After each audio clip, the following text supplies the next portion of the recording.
All right. Hello, everybody, and welcome. We're going to start the nuclear energy panel now. My name is Tyler Ellis, and I'm one of the panel leads, along with Laura Pierpoint, who's sitting down in front. It is my distinct pleasure to introduce to you Professor Andrew Kadak. He's a professor of the practice here in the Department of Nuclear Science and Engineering at MIT, and he will be the moderator for our panel.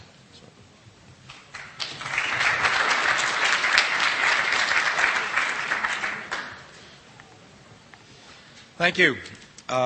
First of all, I'd like to thank Tyler and Laura for organizing this panel. As you heard many times before, it takes a lot of work to do this, and they've put together, I think, an absolutely fantastic panel. Well, we're going to talk today about the N-word. The N-word, which about 5 years ago nobody ever even uttered at an energy conference. But now it's becoming much more prevalent. And in fact, if you pardon my conclusion, acceptable as one of the energy solutions. Now, we're going to talk about today, will there be 6 or 60? And I'm just going to flash up a few of the choices that we have. And you'll have to figure out which are which. But in our effort to standardize in the United States, we have 6 choices about which to standardize, if not more, actually. And that creates somewhat of a problem. One of the things that I'd like to address here is maybe give you a foundation for our future discussion. As you heard, nuclear supplies roughly 20% of our electricity, 104 operating plants. Their plants are operating extremely well, but we haven't had a new order since 1975. However, there are 30 plus 1 or 2 plants that are planned. Public support for nuclear is at an all-time high. Now, that may be rather shocking to you, and I'll give you some evidence. And Jim Rogers didn't say this, but nuclear power plants are making big money for utilities. Big money. The output is at record levels. This is a slide from NEI. And you can see from 1990 to roughly 2007, we didn't build a single new nuclear plant in that time period. Just imagine how they've improved performance, how they operated the plants in terms of operating capacity. That's a significant achievement. That's why they're making all this money. Congress is also pro-nuclear. That might surprise you. The Energy Policy Act of 2005 created some tremendous incentives for utility companies to order the first new nuclear power plants. Loan guarantees, production tax credits, and, believe it or not, if the government messes up and ends up holding up a license, there's a $500 million insurance policy that will be paid to the utilities for those governmental delays. Now, this is a Republican and a Democrat Congress signed a bill. The bill was signed by the President. So the congressional support for nuclear is, in fact, very strong. And we're working now also on advanced designs. Nuclear power in the United States for tomorrow will be evolutionary light water reactors. And the types that you'll see listed here, you'll notice they're all very, very large power stations. 17 companies or groups are basically looking to build 31 reactors. There have been 6 construction and operating licenses. Requests have been filed for 7 reactors have been submitted already. We're expecting between 11 and 15 more this year. So people were talking about the renaissance being real. It is happening. What's driving the interest? Increasing need for baseload. You heard that at lunch today. They are worried about environmental constraints. You also heard that today. And if you went to the carbon capture sequestration panel, carbon taxes are being openly discussed. Whether it's a cap and trade or just a straight out tax, that's going to be subject to, I'm sure, some legislation. Volatility in natural gas prices and increasing prices of coal, and the support of nuclear energy from the public and policymakers. The public support, I'm going to read you a survey question. Do you strongly agree, somewhat disagree, or strongly disagree with the following statement? We should definitely build more nuclear power plants in the future. Look back in 1998, the public was about equally divided on that. Now 62% support building new nuclear plants in the future. Shocking. Sources of emission-free electricity, 75% or so is nuclear. Well, everybody asks this question, which is? Yes. Okay, I got a couple of minutes. This is all the nuclear waste spent fuel from 25 years of operation from the main Yankee nuclear power plant, which has been decommissioned. Roger said it's a football field 7 feet deep or whatever. That's it. That's what we're talking about disposing. Right now it's in dry cask storage. This is our nation's first geological repository. Waste isolation pilot plant in a salt dome. It's about 2,000 feet below the surface of the earth. I'm standing next to Xena, the warrior lady, and I'm standing next to the most toxic substance known to mankind, plutonium, in barrels. Yucca Mountain, that's where we're hopefully going to be putting our high-level nuclear waste. We've got all kinds of history about how the Energy Policy Acts of 82 and 87 and 98 were basically legislating the design and operation and possible licensing if it was acceptable. And we're now at a point where the Nuclear Regulatory Commission is expecting to get a license application from the Department of Energy this June. The NRC will look at it for about 3 years, maybe 4, to determine whether it's acceptable. And the decision will be made whether it's acceptable or not. And if it is acceptable, Nevada will oppose in legal, I'm sure, long-term legal fights.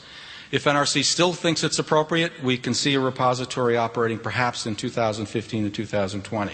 And we're now looking at chemical reprocessing. Challenges, and this is what we're leading up to my panel. Financing high capital cost projects. You heard Roger say it is probably twin units of $8-9 billion for a capitalization of $24 billion. That's a big risk. Uncertain political future. Who becomes president is going to be important. The regulated process has much improved, but untested. And the workforce and manufacturing issues, which we'll hear about later, and settling the nuclear waste issue. So, from the utility side, whether you have 6 or 60 will depend on how well these new reactors operate. So, with that as a quick overview, I'd like to introduce our panel. And first off will be Tom Christopher. Tom is a friend of mine from many years back. Tom is, is the president and CEO of Areva NP, and also vice chairman and CEO of Areva Enterprises. Areva is one of those companies developing the EPR, which he'll explain to you. And I welcome Tom.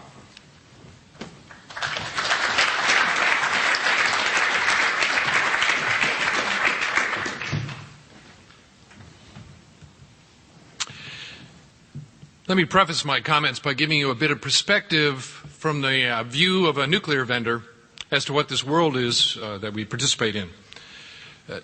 The future of nuclear power plants are going to be dependent upon what happens to the electricity generation industry in the United States. You don't build nuclear power plants for the fun of it. You do it to produce low-cost electricity, keeping the prices of electricity down, et cetera, et cetera, et cetera. For example, when the Finland contract was awarded to Areva for the first of the third-generation power plants, the population in Finland, in terms of their pro or negative vote towards nuclear power, 45% of the people in Finland believed in nuclear power. That's right, less than 50%. They went with nuclear because they had no economic alternative other than taking 40% of their electricity from Russia, which to the Finns has a lot of problems. The same scenario applies to us today, and the problem, the challenge that many of you will be part of in the years to come is this is an era of the greatest uncertainty in the U.S. generation market that I've ever seen. You cannot find a parallel in 40 years to what we're experiencing today. It is incredible. Example, 50% of the electricity today that keeps the lights on is coal-fired in the United States. You have about 900 coal-fired power plants in the United States. From 1975 to about 1998, average price of coal in the United States, delivered from the mines, $20 to $25 a ton. It didn't vary by more than $2 a ton in 30 years. In the last 3 years, coal has gone from $25 a ton for the most valuable coal, Eastern Appalachian, to $55 in a 14-month period, back down to $35, and in the last 6 months has gone to $90 a ton. You stabilize at $90 a ton and you take 50% of the electricity in the United States and you raise the price for those power plants by 300%. 300%. I'm talking 9 cents a kilowatt hour to 27 cents a kilowatt hour. That's the kind of enormous volatility. I had a panel of experts working with us on a strategic issue trying to figure out the answer to the question many of you are asking about new nuclear. We went through a debate the other night on natural gas. I had 3 consultants stand up and say, price of natural gas, well, yes, for 20 years it was $2 a million BTU. And yes, in the last 4 years it's oscillated from 4 to 6 to 8 to 12, back to 8, up to 10. But we think it'll stabilize at 7. Okay. I had 2 other consultants. One guy stood up, this was on a video screen, held out a contract and said, have you seen this? No. This is a recent purchase for large natural gas made in Japan for LNG for the next 2 years, and the price of power that the Japanese utility paid for natural gas, $21 a megawatt hour. At $21 a megawatt hour, you take 35% of the electricity in the United States and you raise that to 33 or 35 cents a kilowatt hour. At the heart of this conundrum we face is the fact that we're shifting from a national generation economy, a country that could produce its own fuel, whether it was coal or natural gas, of course I'm excluding oil, and the uncertainties of that were associated with basically the national uncertainties of the United States. And now, very clearly over the last 5 years, we've shifted to a global economy. We import natural gas. I'm not sure. We export coal, and it's not clear where we'll be going with coal in the next year and a half. I saw this study 2 weeks ago that said, for example, because of the price of coal in the world's market, you see countries like South Africa exporting 50% of the coal that comes out of the country, scrubbing it to get the low sulfur out, raising their cost for coal to $50 a ton, but selling it at $80 a ton in the global market. So when you do a strategic analysis to try to figure out, I'm a utility, I'm Duke Power, I'm going to pay $6, $7, $8, $9 billion for a nuclear plant, little details like, what's the growth of electricity going to be? Will I need the power plant? Answer, the guesses vary from 0 to 20% increase in growth over the next 8 years. What's the competition? What are my choices? I could go to coal, I could go to gas, I can go to conservation, energy conservation. The numbers are so wildly varied that the truth is no one can make a guess anymore. I saw one consultant stand up and say, energy conservation will be the answer. Look at the state of California. There, the average per capita consumption of electricity has been flat for the last 2 years in the state of California, per person. Now, the population's growing. On the other hand, I'm in Nebraska 4 months ago, meeting with the head of Nebraska Public Power, who's demanding to hear about new nuclear. Now, this is Nebraska, huh? This is a pimple on the back end of Duke Power. And I said, Nebraska, you're looking at new nuclear here? For God's sakes, what's the growth rate in Nebraska? He looks at me and says, haven't you heard? Our growth rate last year was 7% for the year. This year we're looking at 9%. I'm just looking at him and he says, the magic word, ethanol. Price of farmland has tripled. There's a tractor shortage throughout the state of Nebraska. Labor has gone up. Most of what we're doing to increase ethanol production consumes electricity. We can't supply enough electricity to meet the demand. My point is the United States is no longer one market. It is a series of 5 to 6 separate markets, each one driven by enormous changes in demographics. So let us proceed. We have some signs in terms of what's coming. First generation 3 plant built in the world is being built in Finland. It's a picture of it as of 3 months ago, the EPR that'll go on the line. In Finland, this is a 1,650 megawatt electric power plant. That's 2 Pilgrims in one power plant. Okay. The bad news is the contract was signed. The unit was to be finished in 5 years. We've had difficulties for a variety of reasons. It now looks like it'll take 8 years to 8.5 years to finish. On the other hand, for the first of a new generation built on the edge of an Arctic Circle in a country with less than 5 million people to extremely strict standards that probably exceed those in the United States in a two-step licensing process compared to the one step we hope to put in place in the United States, I look at it and say this thing could be finished in 8 years. The average time in the United States to finish the last 12 nuclear plants was 13.5 years.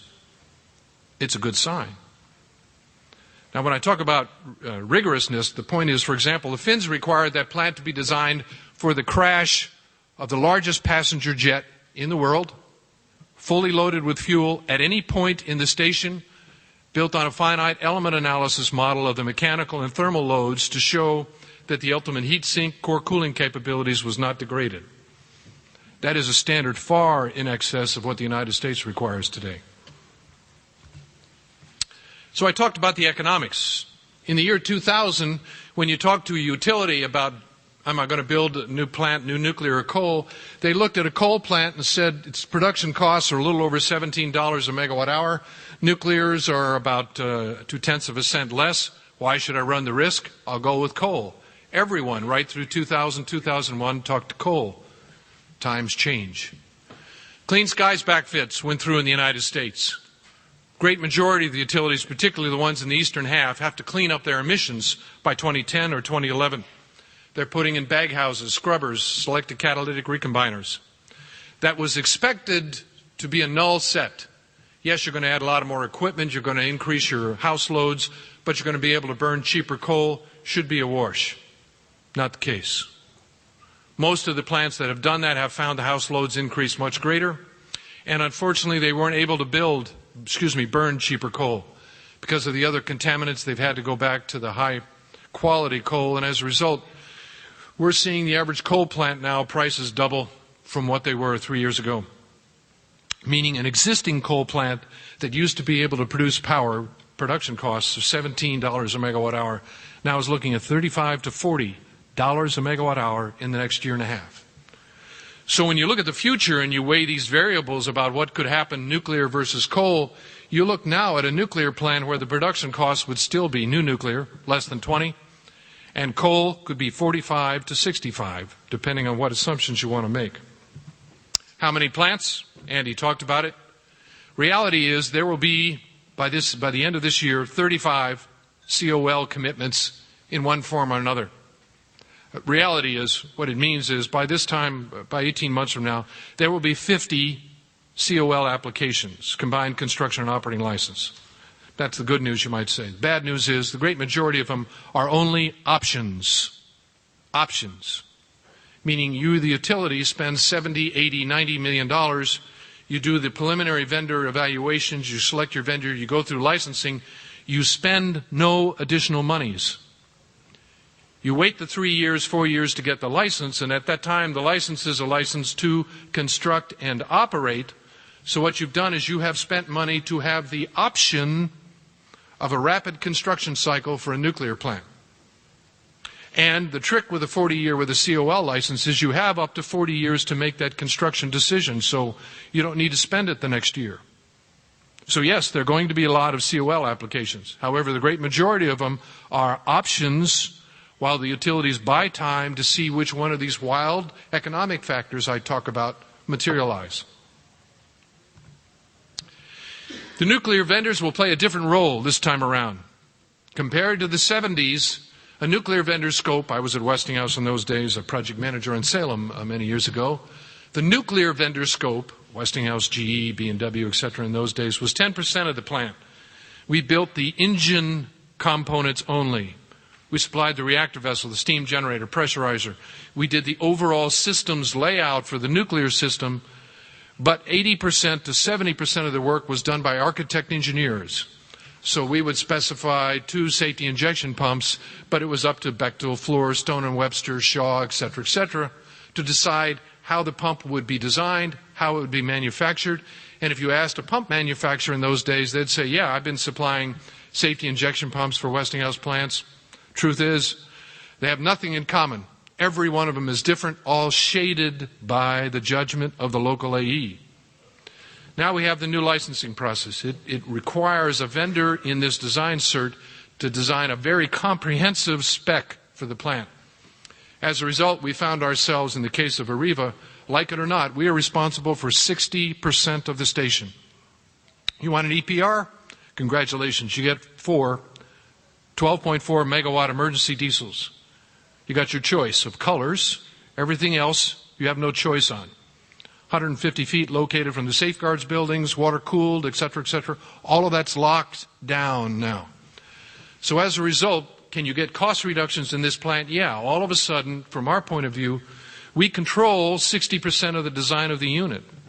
We can get economies of scale that were never before possible. We can talk to vendors, emergency diesel suppliers, and realistically talk 16, 20, 24 orders. That's quite different than 30 years ago. We also have an opportunity in reverse from the 70s. In the 70s, the United States led the way in nuclear power around the world. We went through the learning curve, and our associates in Spain, a variety of other countries, France, etc., learned from our issues and optimized on them. Now it's flipped. Speaking for us, our EPR in Finland is the first. If you look at the schedule for the second one at Flamanville, which is about 55, 56 months from construction, from completion, I should say. TS1 and TS2 are the orders we have in China for numbers 3 and 4 EPRs. You look at the schedule we have for Calvert Cliffs, along with the technology transfer arrangements.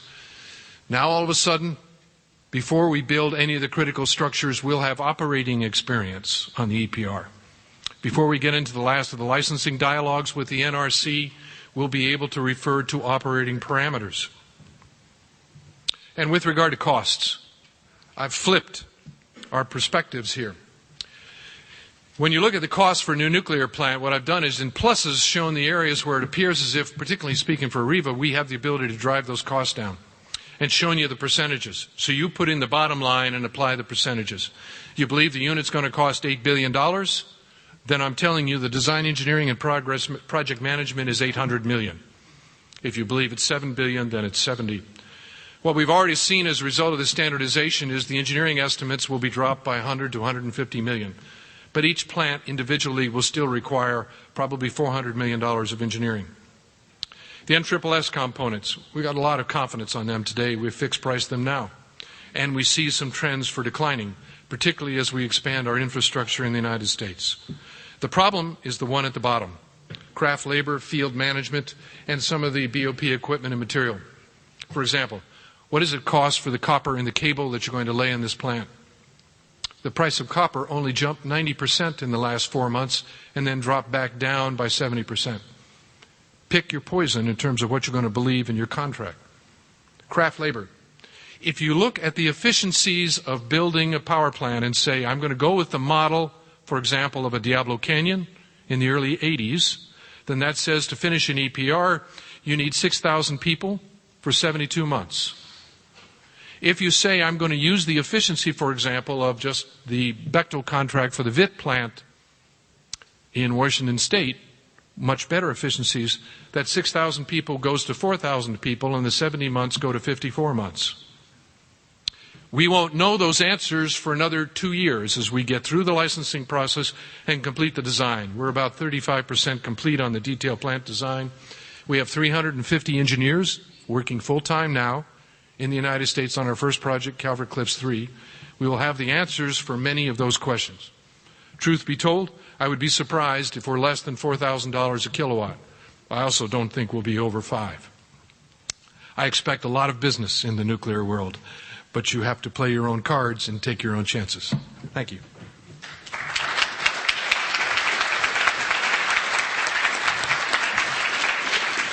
Thank you very much. Our next speaker is Richard Myers. Richard is the Vice President for Policy Development at the Nuclear Energy Institute. And if you look in the brochure, you'll see his smiling face. Which hopefully he will smile. There it is. Thank you very much, Richard. Thank you, Andy. Good afternoon, everybody. I'd like to start by answering the question that Andy posed at the beginning about, is it going to be 6 nuclear plants or 60? And the answer is yes. Seriously, if we can build 6 and we can build them on to cost and schedule, we'll build another 60. We're sitting here today 6 months from a national election to decide the next president. And it occurred to me that perhaps we can learn something from one who passed this way before, a man who served 2 terms as vice president and 1 as president, and who, by the way, was born and bred in Massachusetts. Facts are stubborn things, said John Adams, and whatever may be our wishes, our inclinations, or the dictates of our passion, they cannot alter the state of facts and evidence. God, don't you wish people spoke like that still? Here then are some facts about the challenges facing the U.S. electric sector and the role of nuclear power. First, we've managed to dig ourselves into a deep hole in the United States when it comes to electricity infrastructure. We have roughly 1 million megawatts of generating capacity. Almost half of that is more than 30 years old. Approaching 20% is more than 40 years old. Of that 1 million megawatts, roughly 315,000 is coal-fired capacity. About 2/3 of that is 30 years old or older. About 1/3 is 40 years old or older. Now, age is not always a precise indicator of a power plant's useful life. We expect to run today's nuclear plants for 60 years and maybe longer. But in the case of coal and oil and gas-fired plants, age is important. Older generating capacity is less efficient and dirtier because it is generally not equipped with environmental control technology and, as Jim Rogers said at lunch, not economic to retrofit. So continuing to operate that older, less efficient, dirtier generating capacity, continuing to defer capital investment in newer, cleaner, more efficient technologies is frustrating our ability to achieve cleaner air and reduce carbon emissions, and will continue to do so. Those are facts, and facts are stubborn things. My second point follows logically from the first. When you find yourself in a hole, best to stop digging. The numbers tell us that America is increasingly dependent on older, less efficient, dirtier generating capacity that should be replaced. And that dependence reflects the fact that we've deferred investment in new, more efficient, cleaner, high capital cost, nuclear and coal-fired baseload power plants and the transmission necessary to move that power to market. It's now time to pay the piper. America's electric power industry is pushing a mountain of deferred capital investment in front of it. How much? More than the book value of the entire system out there today. By consensus estimates, about $1 trillion between now and 2020 for new generating capacity, new transmission and distribution, efficiency and demand-side management, and environmental controls. That doesn't include the potential cost of controls on carbon. Unlike fine wine, this problem will not get better as it gets older. This problem is not confined to electric infrastructure, by the way. America is pushing a similarly large mountain of deferred capital investment ahead of us in transportation infrastructure. Roads, waterways, port expansion, air traffic control, mass transit, railroads. Annual spending in the U.S. on transportation infrastructure has averaged about 2% of GDP a year since 1980. China is spending 9% of GDP. India 5% and going north fast. They are eating our lunch. In the meantime, we are living off investments made by our fathers and grandfathers. These are facts, stubborn and beyond dispute. And so to my third point, tackling this problem, and we can tackle this problem, will require innovative approaches to financing. Meeting these investment needs will require partnerships between the private sector and the public sector. Innovative approaches combining all the financing capabilities and tools available to the private sector, the federal government, and state governments. In terms of new nuclear plant construction, one of the most significant financing challenges is the size of the projects. Relative to the size, market value, and financing capability of the companies that will build them. The U.S. electric power sector consists of many relatively small companies. Exelon is the largest, with a market cap of approximately $55 billion, and most, like Duke, are much smaller.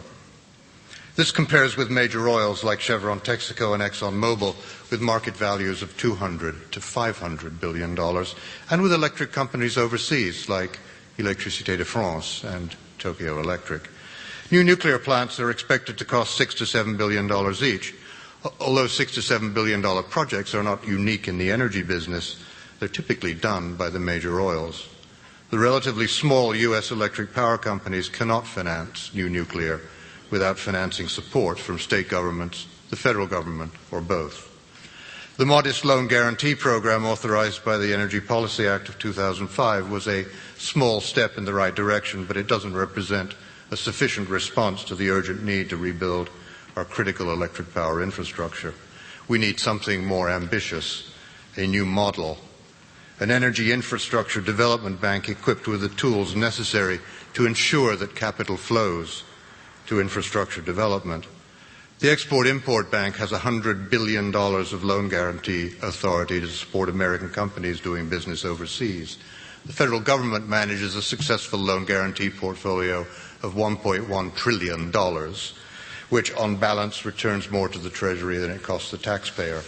We use these credit support programs to support shipbuilding, steel making, rural electrification, affordable housing, construction of critical transportation infrastructure, and for many other purposes. Please don't tell me that America's electric infrastructure is any less important. It's true that the electric industry represents only 3 to 4% of U.S. GDP, but the other 96 to 97% of our $13 trillion a year economy depends on that 3 or 4%.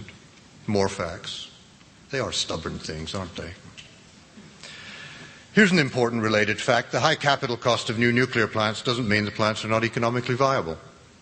Although total project costs of $6 to $7 billion are unsettling, the key metric is the cost of electricity from the plant. Financial modeling demonstrates that with investment support at the federal and state level, loan guarantees at the federal level, recovery of financing costs during construction at the state level, these high-cost plants will clear the market. Total project cost is important, but project structure and financing structure are also important. Another fact. Like the Renaissance in the arts and sciences that followed the Middle Ages, the nuclear Renaissance will unfold slowly over an extended period of time. The basic inputs to project development, Tom mentioned some of them, such things as supply of skilled craft labor, project management expertise, supply of major components will tend to ensure that. Yes, we have 17 companies or groups of companies developing license applications for as many as 31 new reactors. Yes, we have 9 license applications filed and expect between 7 and 11 more to be filed this year. Yes, we have 2 designs certified and 3 more undergoing certification review. But still, we believe a successful nuclear renaissance will see 4 to 8 new plants in commercial operation by 2016 or so. The exact number will, of course, depend on many factors: conditions in electricity markets, commodity costs, capital costs, gas prices, customer usage patterns, customer growth. And if those first plants are completed on schedule, within budget, without licensing difficulties, a second wave would be under construction as the first wave reaches commercial operation. For the United States, this is kind of a sad fact. Why sad? Ask yourself. Is 5 or 6 or 8 new reactors by 2015 a sufficient number of new nuclear plants fast enough to meet this country's needs? No, it's not. We could double or triple those numbers and it wouldn't be enough. Here's another fact worth remembering. The companies operating nuclear plants in the United States today and preparing to build new ones starting in the next decade are operating to higher standards than the companies that built the last generation of plants. At that time, the average annual capacity factor of U.S. nuclear plants was in the mid-50% range in the 1980s. Today, the fleet is in the low 90% range. In the early 80s, refueling outages ran on average more than 3 months. Today, 20 to 30 days. Today's nuclear industry is not the same industry, and that difference dominates all the others. One final stubborn fact. It is nothing short of incredible that our political leaders continue to engage in an apparently endless conversation, which started in the early 1970s, about whether supply-side options or demand-side resources are the preferred approach to meeting America's energy needs, or whether certain supply-side resources, like renewables, should be deployed in place of others, like nuclear and coal. even the meanest intelligence, and a substantial inventory of careful and credible analysis by reputable independent organizations recognize that we must have all of it and no longer have the luxury of choice, if we ever did. Only a portfolio of technologies can meet the energy security, electric reliability, and environmental imperatives facing the United States. And those are facts, and facts are stubborn things. Thank you.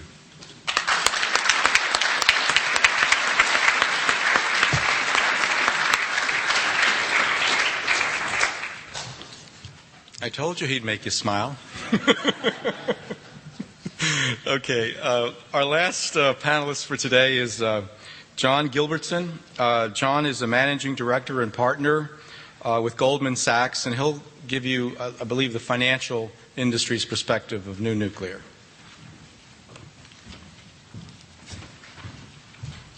Thank you, Andy. It's a privilege to be here. This is a fantastic event. I want to congratulate all the organizers. Tyler and Lara, you guys have done a great job also getting us up here. Hopefully these slides will work. Okay, I'm going to go through a few slides. Some of them will be illustrations, frankly, of a number of the facts. So you'll see that the financial markets see what Richard Myers just described to you, and then really try to give you some takeaways about the basic question, is this doable from a financial perspective? Because that's really the question. How do the markets see nuclear power? They like it. Okay? It's safe, it's reliable, it's low cost today. This is the incumbent fleet. It's profitable, in fact, very profitable. I think Tom made that point. And obviously, it's non-emitting. So those are all good things. The market likes current nuclear. And the market looks at the performance of the fleet. This is just the capacity factor over the last 25 years. Well, it really only goes through 2005, but we're kind of at the limit equation here, where you can see capacity factor for the fleet crossed 60% in the late 80s, 70% in the early 90s, 80% in the late 90s, and early this decade crossed 90% and is sort of creeping up a little higher. And so that's a good thing. Everybody gets that. And refueling outages is sort of the reciprocal point, faster and faster. Again, a good thing. Moreover, unplanned outages, also a real success story for the last 10 years. The fleet obviously had performance that would be nothing to be proud about and through the mid, even into the late 90s. But then since then, you've only had one really extended outage, which was Davis-Besse. And on the whole, the fleet has done a very good job in this area as well. I think, by the way, I'm going to go quickly through these slides. I think they're going to make them available on the website. So if people want to kind of hone in on the data, find the mistakes, which I'm sure are there, please do. Why has this happened? The industry has really changed throughout its life. It was an immature industry in the 1970s where they gave, according to this chart at least, 41 different organizational entities were granted licenses to construct nuclear facilities. So that's kind of like give 41 different corporations a license to try to put a man on the moon. And some of them did it really well from the get-go, and some of them didn't do it as well. But since then, learning curve, sharing of best practices, and consolidation has happened. And so what this chart shows, the dark blue, these are all the different companies down each of these scales.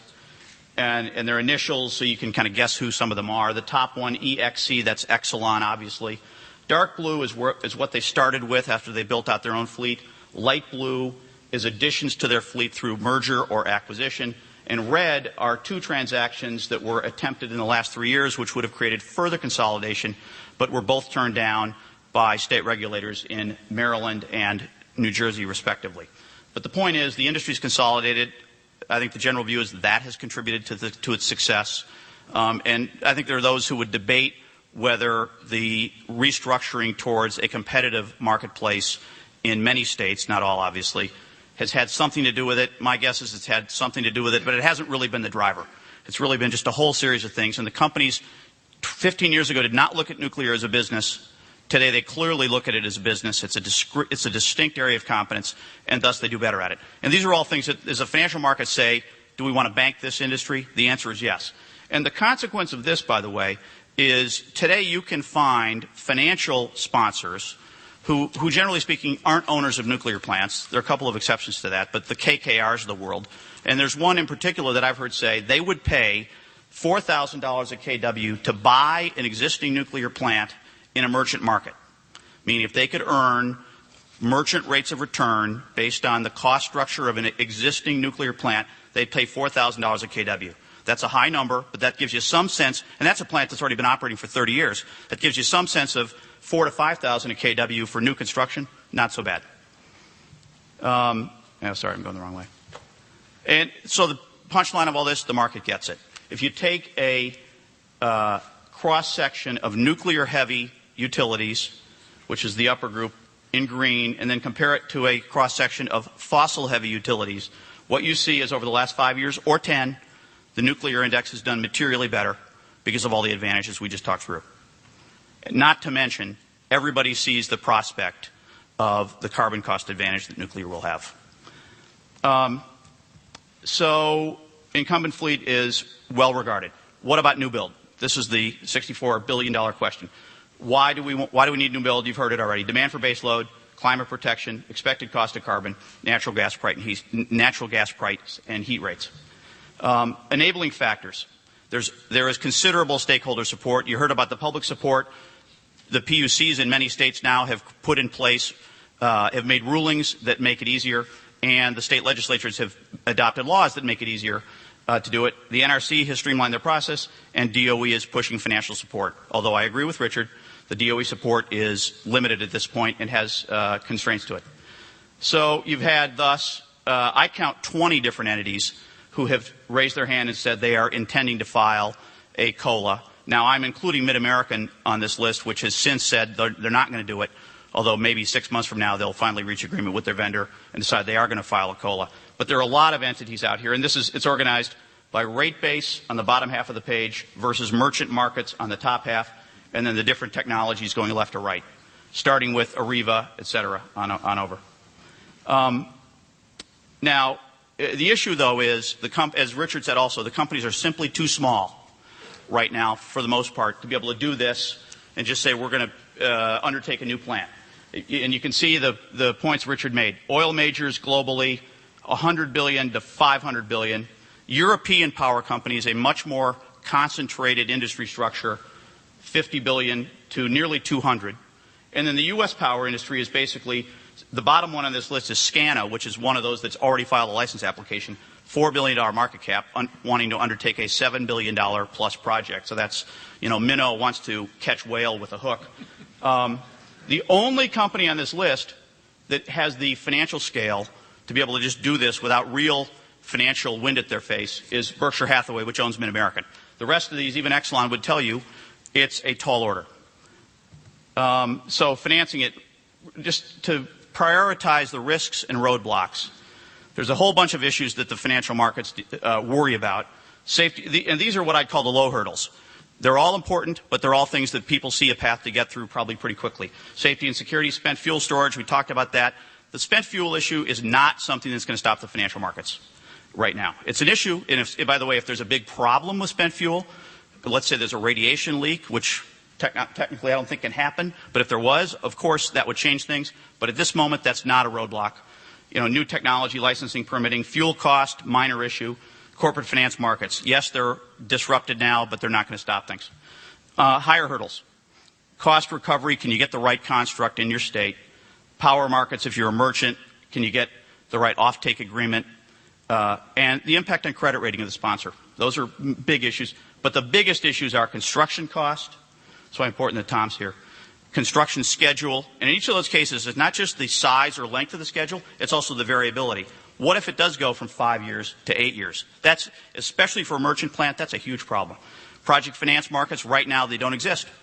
Credit crisis, they're gone. They were there a year ago. By the way, we were saying all the same things when the markets were great 2 years ago. So these issues didn't suddenly become issues now. But as it turns out, the project finance markets right now are basically gone. And then finally, is the DOE really going to step up and do what their statute says they should do? One of the way to dissect it is these issues are a little bit different when you think about rate base versus merchant. I won't dwell on it now, but just to let you know that's there. And then the DOE loan guarantee program. Sorry, there's a bit of a typo problem here. You heard about it from Professor Kadek, so I won't repeat it. And then the issues are, how are they going to decide who wins? How are they going to calculate subsidy cost? How much budget will there be? It's only $18 billion, which is 3 or 4 nuclear units right now. As Richard said, not very many. And then what will the election do? Those are all issues on the table. So with that, I will step down.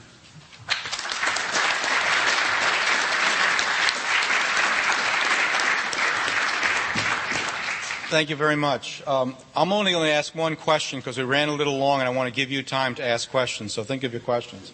My question to each of the panelists is, what is the most significant hurdle preventing the industry renaissance scenario from becoming reality?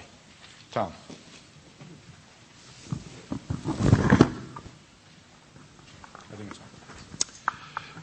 I'd say the near-term hurdle that our first customer we're working on is the loan guarantee.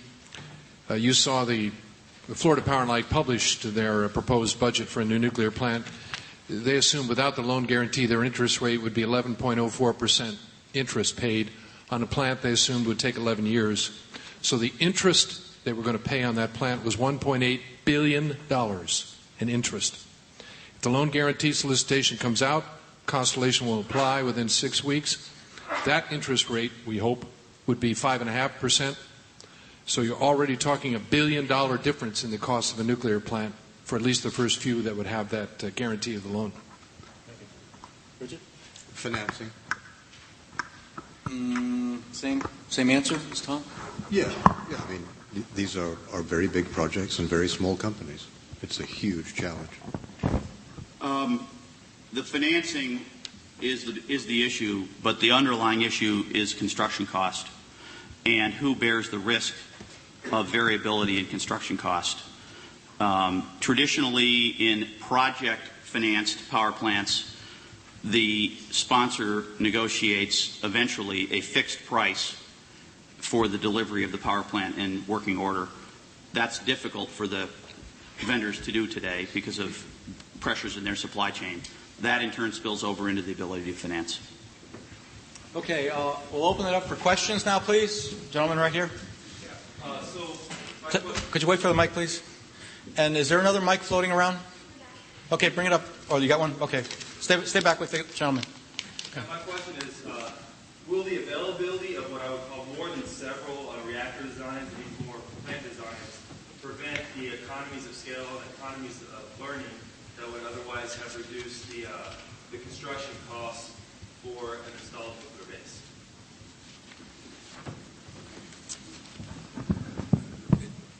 It will limit it, I think, but reality is the licensing process over the next 3 years is going to sort it out.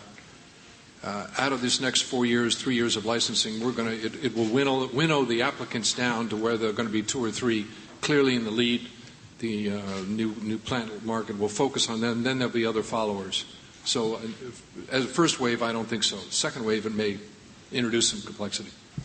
Remember also that this is not just a U.S. industry, it's a global industry.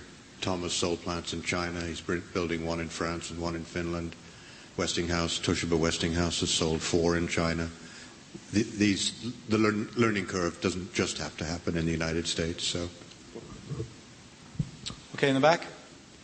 Next, Mike. What would be the impact on pricing if some of the Chinese and European and American buyers got together and issued a purchase order for 50 identical plants, identical permitting, identical parts? What would that enable you to do to pricing? I think the best example is the mass production that's going on with the Department of Defense today for nuclear submarines, where you have a de facto order for, as I recall, 20 of this new class of submarines, and they are seeing something like 15 to 17% reduction in cost per unit, at least on the first 5. So they're seeing. By the time I think the 6th one I saw was 40% cheaper than the first one. So and while it will asymptotically approach some number, I think that's also indicative. Anybody else? Yes, sir. Last year at the energy meeting, Jeff Immelt was the keynote speaker, and at the end of some of you, I assume, were here. At the end of his remarks, he was asked the question: would you use GE's money? They have big market cap. Would you use GE's money to finance a nuclear reactor? And his answer was absolutely not. And one of the issues he talked about was environmental-based litigation, which wasn't mentioned here by any of the speakers. And I wonder if they could comment on that as one of the risk factors. The fact that, at some stage in the construction, things could be tied up in court by an environmental group. And I don't think that any of you mentioned that. I perhaps should have implied it. When I talked about this so-called COL licensing process, it's exactly what we'll see in the next 3 years, is all of the environmental issues being dealt with at the local application levels. So you'll see hearings at Calvert Cliffs 3, at Susquehanna, at North Anna, etc. Some have already been held, for example, for Grand Gulf, etc. Unlike the old licensing process 30 years ago, you went through a set of hearings to construct, then you went through another set of hearings to operate, and it was those latter set of hearings that were the longest. This new licensing process does them all at once. So we will see 3 years of intense hearings, and I am sure out of that we'll find some locations where people have a lot of concerns.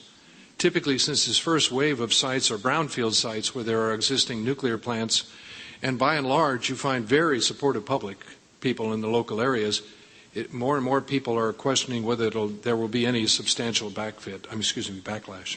Richard? No, the new licensing process moves all of the design and safety and siting approvals to the head end of the process before you commit you're committing significant capital, but before you commit to construction of the plant. So it's way more efficient. It puts public participation at the point in the process when it can be most useful. And once you have your license to build and operate, assuming you build the plant according to specifications, and there's a process to assure that, you can operate it. I think the sources of capital would accept that expectation that the process will play out the way Tom and Richard have described. I would say if an intervener figured out a way to pull sort of a Hail Mary after the license was granted, after concrete had been poured, and then managed to come in and politically or through litigation suddenly put a project in indefinite hold, then I think that would completely blow up the financial market equation for anything thereafter. Which no one expects to happen, but to your point, if that became an expectation, it would change things. The reality so far has been, I think, surprising to all of us. We saw a letter 6 months ago from the governor of Florida to Florida Power and Light that basically said, I'm translating the words, your application for a coal plant is denied for the 4th time. Do not resubmit. We want an explanation from you, Florida Power and Light, as to why you are not aggressively moving towards new nuclear. First time I've ever seen a politician in writing push that. Just an explanation, a correction as well, an update. There's a thing called early site permitting, which for each qualified site settles the environmental issues. And that's given as part or prior to the license application in most cases. So those environmental issues are settled. Immelt at the American Nuclear Society conference in September said that this ESBW, or their new boiling water reactor, is one of their imagination projects. So from a year ago when he was here till September of last year, he changed his mind rather dramatically. So GE is putting serious money into the design of their new advanced reactor, which is a boiling water reactor. Next question. Who's got the mic? Okay, back there. Go. Hi, Andrew Good, Constellation. So great to see you, Tom. We're partnering on Calvert Cliffs with you. What do you believe, or the board believe, you have to see forward prices for power? So first power plant comes online 2015, 2016. What do you have to see forward prices, and what does that imply for an increase from today? The numbers we have seen indicate that for 2015, 2016, we have to see $120 to $130 a megawatt hour on average throughout the year. since that's the eastern part of the former PJM, now I guess it's called RFC, that appears to be virtually certain. They're already approaching 110. There are issues associated with, well, if you get a lot of nuclear plants on the line in the Northeast and depress the dispatch curve, could you in fact flatten out the pricing after that and might see a drop 15, 20 years from that? It's too soon to tell that answer, but it does appear that the eastern part of PJM, from the data we've seen, will be either the first or the second highest priced electricity in the United States. Good place to put your first nuclear unit on the line. Okay, there's a question in the back. Who's got the mic? Oh, you have the mic. I'm sorry. Go ahead. Let him go.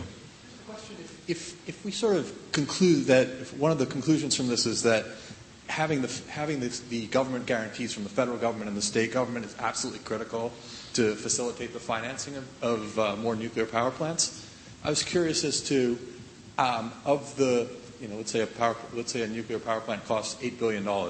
Of that, how much needs to be guaranteed by some combination of the federal and state government, approximately, in order to make it financially viable and competitive with other sources of electricity, and also viable so that there's enough money in the financial markets that it'll make up the rest of it?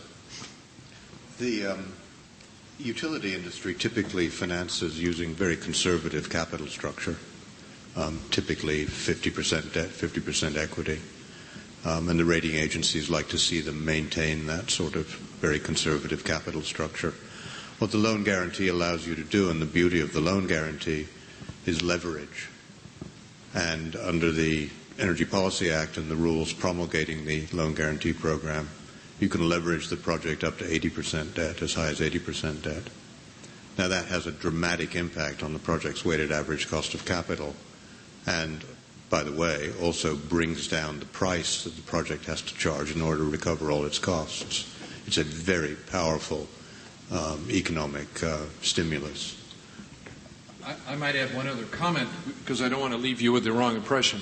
When we talk loan guarantees, there are people in this room that I'm sure have practiced loan guarantees before. That is, parents who have guaranteed the loan of their son or daughter, either in a new business or even a college loan.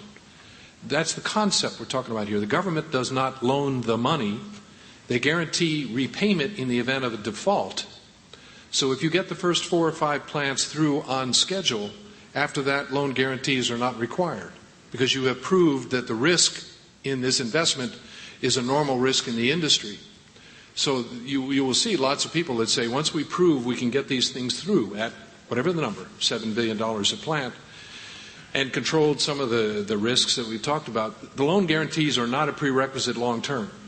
The benefit we've talked about is this difference between what might be $2 billion of interest rates and $1 billion or less. That's the swing. So to get these first few through, you have to address the bankers who say, prove to me this will not be a Shoreham. That are Long Island Lighting plant that goes up, goes critical for 1 day, shuts down, never runs again, and there's a $5-6 billion bill to take care of. You have to show me you can get through that licensing process. Once you do that, loan guarantees, per se, will probably not be required.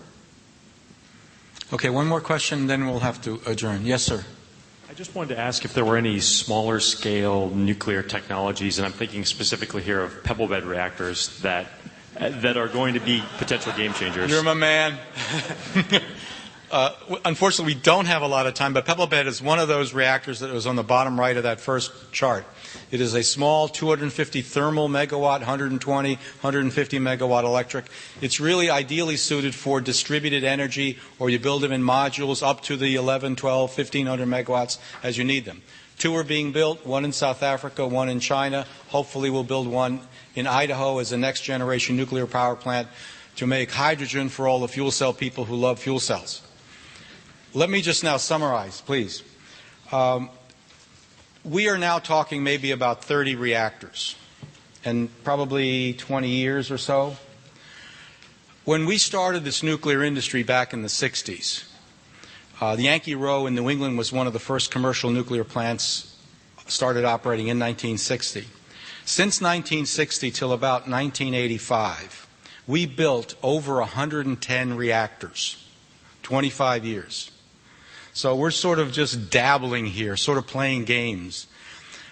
if we were really serious about building as we were in those days, because we were concerned about oil prices and imported oil, we can do this again. The dollar figures, I'll bet you if you go back and you correct for inflation, are no different in terms of capitalization ratios than what we're now talking about.